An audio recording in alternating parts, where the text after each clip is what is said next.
What is your idea about innovation and creativity when you just join the business? It's fairly normal that when you join any business or you are trying to turn around a business, you see, the first thing you see is actually things like legacy systems are, they seem outdated or disorganized compared to what your understanding is, because you're coming several decades later. You've seen newer technologies, you've seen new software, you've seen new ways of working, principles and systems.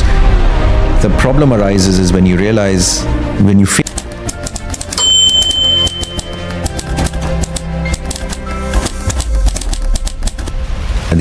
for example, the average American family spends nearly $300 a month on subscriptions alone.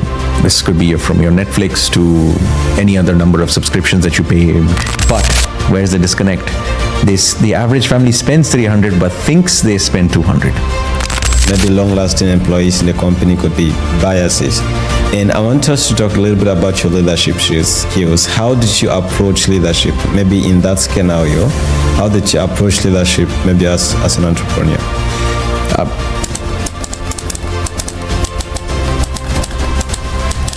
The idea would be that you should have your bank accounts, your credit cards linked to this app or software on your phone that can manage your personal finances, and at least you should get clarity about it. Somebody who wants to keep his team happy, keep his clients happy, and his family happy, essentially is creating a legacy. Yeah. He's creating it on a foundation of good values, good principles, a mission and a vision statement in the business that is allowing every stakeholder to enjoy and benefit from it. A friend last time on the show, and when I asked him what is success for him, he said success for him comes in three measures. First is seeing that his clients are happy, because he owns a little business in Dubai also. And he said secondly is seeing that his team is happy, and lastly seeing that his family is happy. He said if he can make all these three people happy, he has achieved success.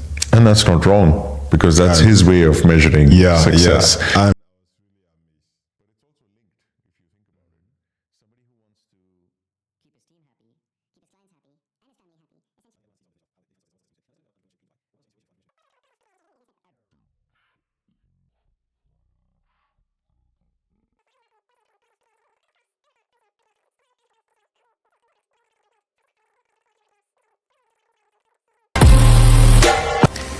Hi guys, and welcome to another episode of a Success in Dubai show.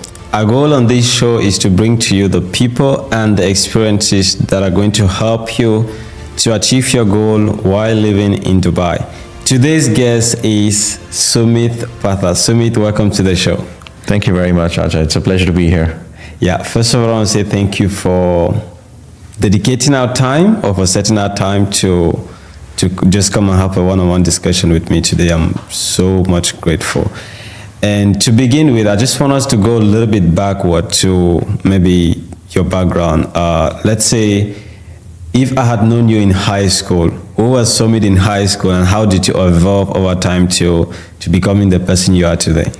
That's a very interesting question, actually, because I haven't introspected much about my high school years, but you would find me someone who is timid, very insular, which essentially translates into me being within my own mind, within my own self, unable to express myself very openly, but fairly ambitious. I would be very outgoing. I would like to essentially participate in a lot of activities, a lot of extracurricular work, be very diligent at school, but at the end of the day have significant social anxiety and a lot of, I believe, confidence issues. But then I guess that's something that almost everyone goes through as they're going through their schooling and their college, and they discover themselves over time.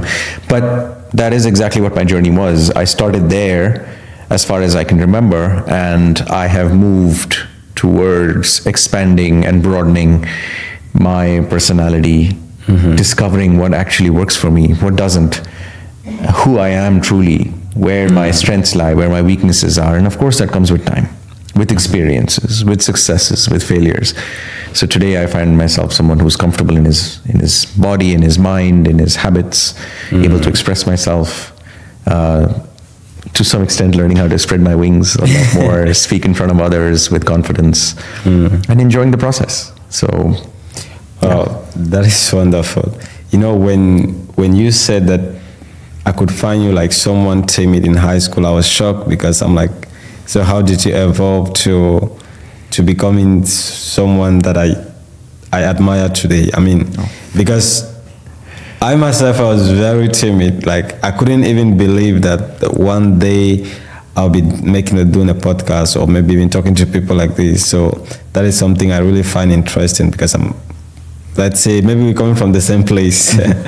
So to begin with, I just want us to, because as you can see, this is Success in Dubai, and I always start by asking everyone what they think about success. Like, because I believe each and every one of us, we have our own definition of success. correct. So what is your own definition of success?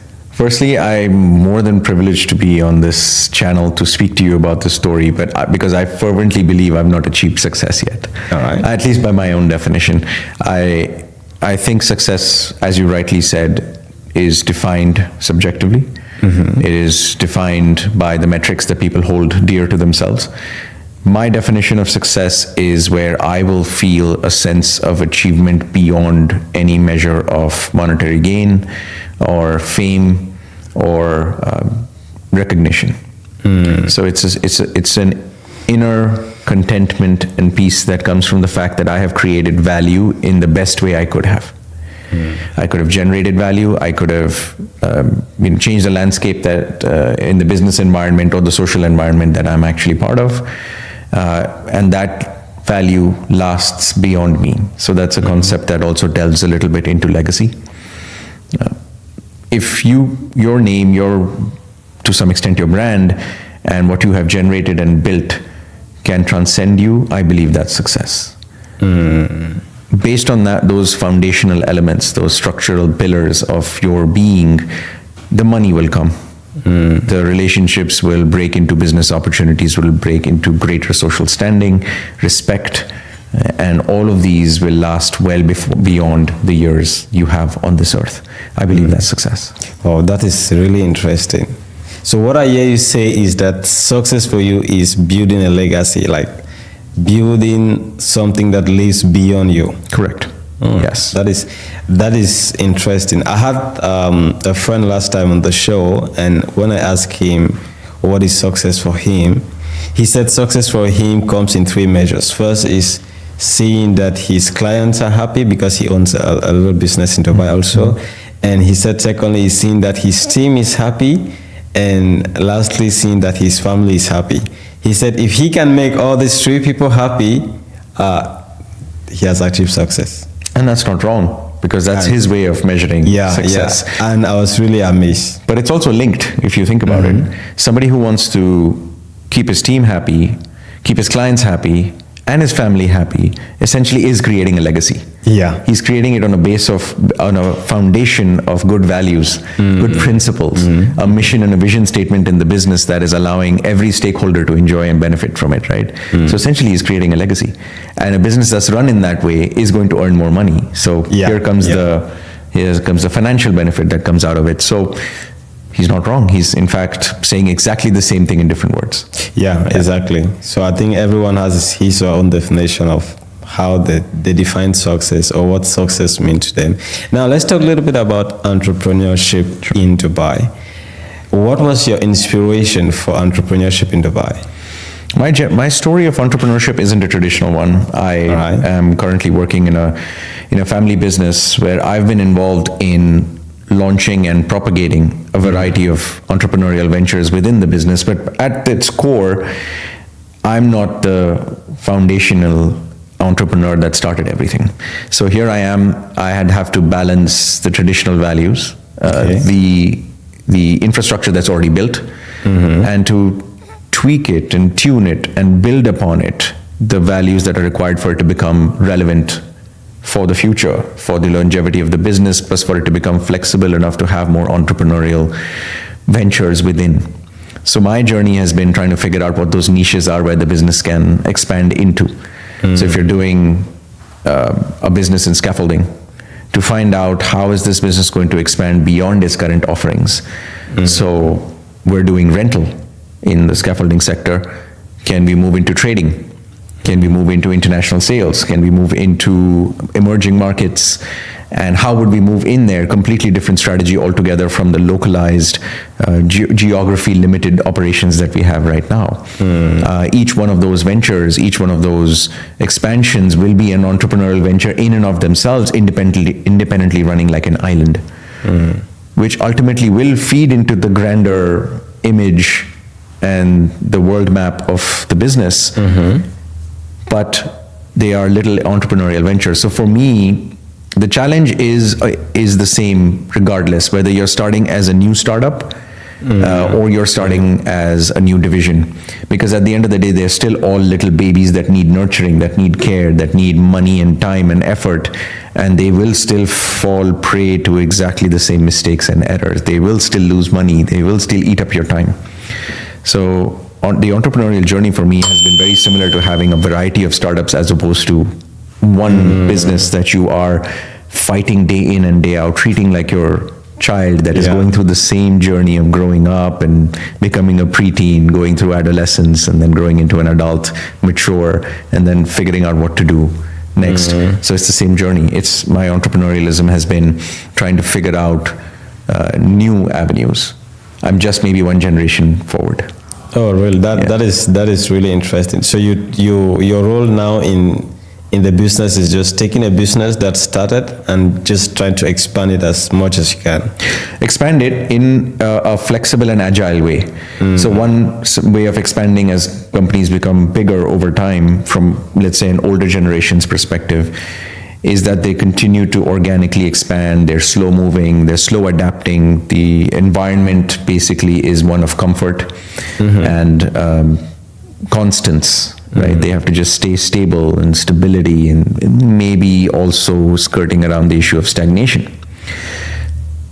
To bring agility, to bring flexibility, to bring maybe some amount of urgency into the business, essentially are cornerstone features of entrepreneurialism, which old businesses, legacy businesses tend not to focus on. And that impetus, that energy that has to be built in usually comes in from that entrepreneurial spirit that is brought in by other members, either of the family or external members or new stakeholders into the business. I'm only speaking from the legacy business standpoint, That is really interesting. And one more thing that I want to know is that starting up from that perspective, how did you learn how to do the business? Like, is it just from your education background, or did you get mentored by your parents or something, or how did you really get yourself involved? It's a very interesting question because it, again, literally swims in the same waters as the traditional concept of entrepreneurialism. Jump in, make the mistakes, learn from it. It's a combination of entrepreneurial foundational theory that you may learn from school, from college, from your MBA maybe, and then there's experiential training, which you will only learn as you are sitting in the business day in and day out. You show up, you sit there, you face the challenges, you struggle, you fail, you learn from the mistakes. That's the greatest learning source, in my opinion. What I found also works is mentorship, of course. Mentorship works really well with people who are disconnected, who do not have a bias. Now, when you look at in my case, it would be my father, it could be long-standing employees within the company. They are probably the most effective mentors, but they come with certain caveats. They are biased. They are biased in that they have seen this business reach this particular point where, let's say, I'm stepping in and bringing my entrepreneurial bent of mind and understanding, not even experience, my entrepreneurial understanding. It stands starkly in contrast to the traditional values. It stands in contrast to it brings in risk. It brings in a lot of flexibility and agility, which affects and potentially invalidates the status quo. It forces them to change, and change leads to resistance. So the challenge here oftentimes is choosing your mentor, right? So you want to have a mentor who can give you experience, but you need to have a breadth of mentorship across so that you can offset the biases that you're going to have to deal with. So for me, that's been industry veterans, oftentimes not even in the same industry because they bring a completely fresh approach. And then, of course, the family.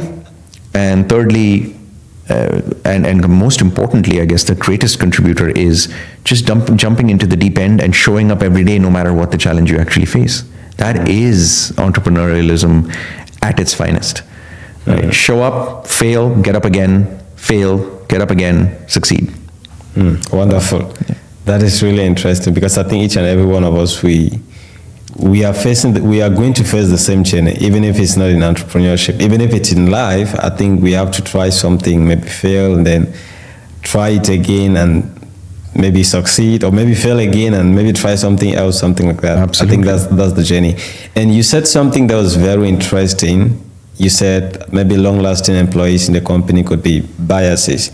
And I want us to talk a little bit about your leadership skills. How did you approach leadership, maybe in that scenario?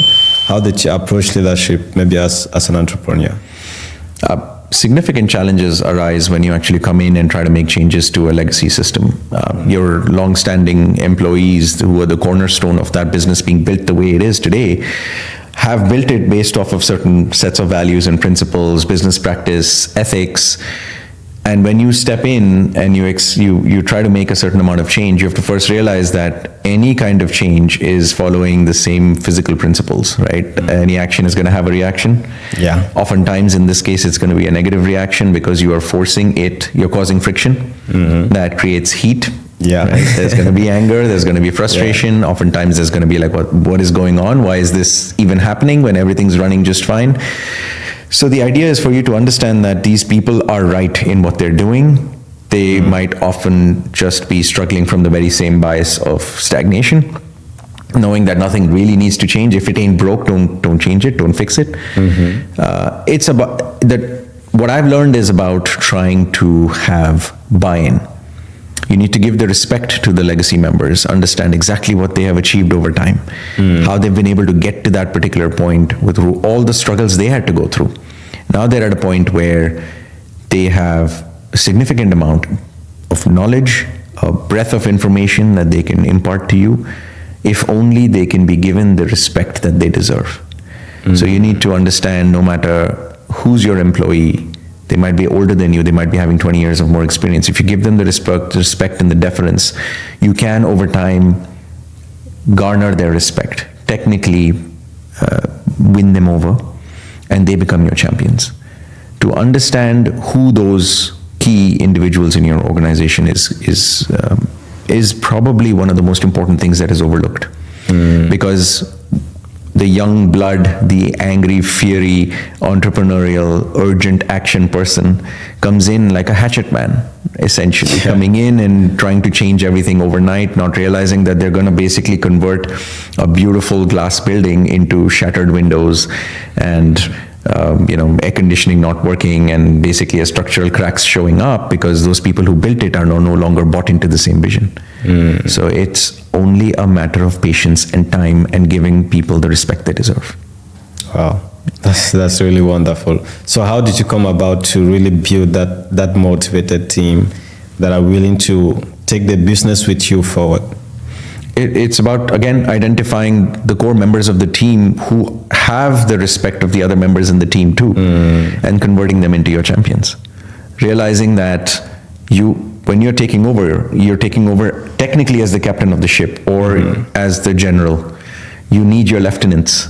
Your lieutenants are going to be those that are loyal to the previous general, the previous captain, but knowing full well of what they are capable of achieving and then selling them the vision of what's coming in the future in a very slow and patient manner, they will become your greatest champions. And then from that point on, you have to do very little as they take up slack and they help build that team again with your new vision in mind. So it's the slow and steady pace of growth and development while change is happening in the background. And they take their own time to buy into the vision, to basically see the fluidity of the new mission that is being introduced. Yeah. That is wonderful. So the approach that you use is to build them up slowly. Correct. To make them understand, or to sell them a new vision and make them to understand that this is now where we head into. Exactly. If they're not going to buy into the vision, it doesn't matter what you're going to do. They will resist it at every step of the way. They will find flaws in it, and every plan is going to have a flaw in it. There is no perfect plan. So even if you're going and buying a new company, for example, as an acquisition strategy to expand into a market, the first thing they'll be like, we don't need to do this. We've never done this before. Why are we sinking so much money into it? We don't know if this is going to work. And the other way to do it is sit down and be like, listen, I really respect what you've done so far. I feel this can actually work. Can we brainstorm?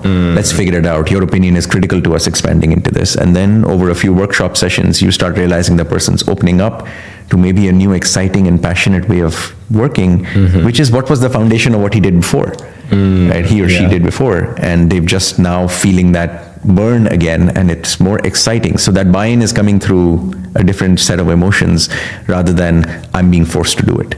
Right? So I think that's always the problem. When you force someone to do something, they feel that's where the resistance come in. So let's talk a little bit about innovation. Like, what is your idea about innovation and creativity when you just join the business? It's fairly normal that when you join any business or you are trying to turn around a business, you see, the first thing you see is actually things like legacy systems are, they seem outdated. They are out of time, anachronistic.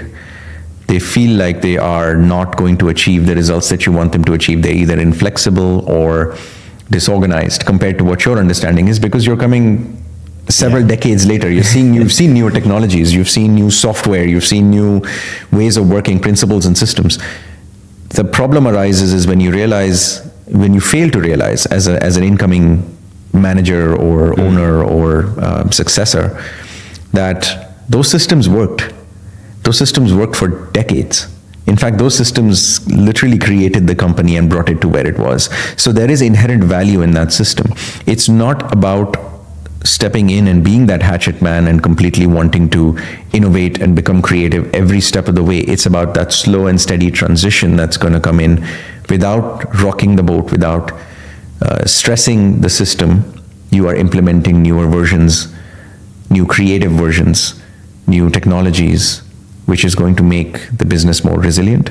It's going to make it more capable of surviving longer in the market, becoming more adaptable and agile. But I speak this specifically for technology, for innovative systems, processes, technologies, even software.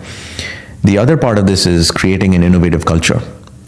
If, as a manager, you can find a way to empower the other sub-level managers or people below, even the entry-level people in the company, to actually think creatively, innovatively, to have that freedom to solve problems without being vilified, without being restricted, without being checked every step of the way by a micromanager, essentially, which is what the traditional business can be sometimes. From a first-person entrepreneurial person, you know, who sets up a business, it's always looking into every single aspect of the business, right? If you can give them that freedom to let them find innovative solutions for the same thing, as far as the result is in the benefit of the team and the company, you've succeeded. That's innovation right there. It's fostering creativity where there's like 50 employees, hopefully, in the company that are all thinking for the betterment of the company in the most creative manners. There's 50 heads thinking in favor of the company, as opposed to one head sitting on the top and telling everyone what to do.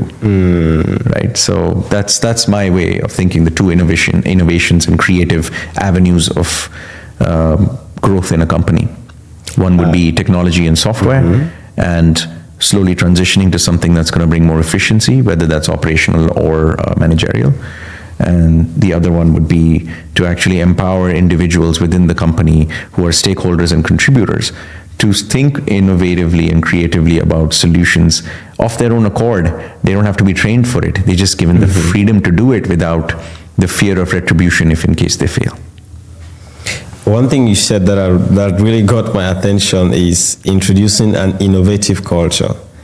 And because I think most people don't think of innovative culture, because when I think of business, I think of maybe when I'm trying to approach innovation is maybe which technology can be used or which technology can be introduced to make the work more efficient. But I think also introducing an innovative culture, it's something that's really important.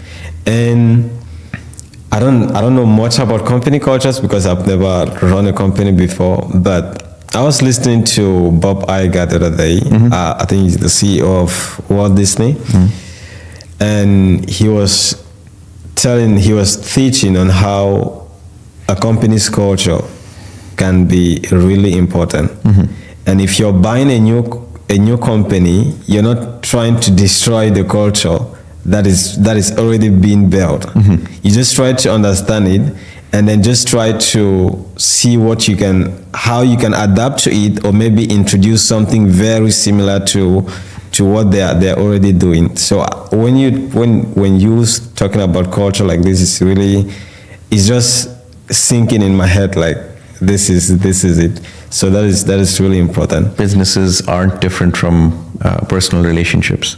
If we go in and we want to acquire a company or buy a stake in a company or invest in it, you should realize it's the equivalent of marriage. Right? If you think about it, there's one person who has just put a proposal to the other person to join hands together. In one case, one is bigger than the other. That could be financial strength or familial or social standing. Often case that's mismatched when a couple is wanting to get together, even in the social sense, right? In some cases they might be equal, in some others not. In that particular case, there's different value systems, there are different familial systems, there is different social context, standing, all that, all of which have to be slowly combined. And it's when those don't get combined is where friction happens, where you're enforcing something onto the other one without realizing what they have spent the last 20 years trying to build on their side. So don't rock the boat. Something that's worked for them, let it continue. Teach them the newer values and learn their values. And that's where you maintain what you have and you build a bridge. That's essentially what I think works. So patience, it's all about patience and slow moving establishment of values and principles. I think that's very important. And you also said something that's interesting. And Tony Robbins also said this. I don't know if it's Tony Robbins or someone else. He said what is true in business is also true in relationship. I don't know if he said that, but that's profound, because I fervently believe that. It's exactly the same principles we apply everywhere, right? It's